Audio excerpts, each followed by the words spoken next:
بسم اللہ الرحمن الرحیم۔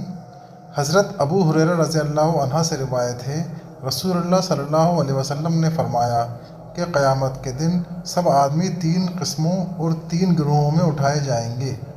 ایک قسم پیدل چلنے والے، اور ایک قسم سوار، اور ایک قسم منہ کے بل چلنے والے۔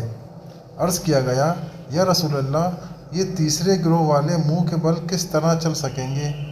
آپ نے فرمایا، جس اللہ نے انہیں پاؤں کے بل چلایا ہے وہ اس پر بھی قدرت رکھتا ہے کہ ان کو منہ کے بل چلائے۔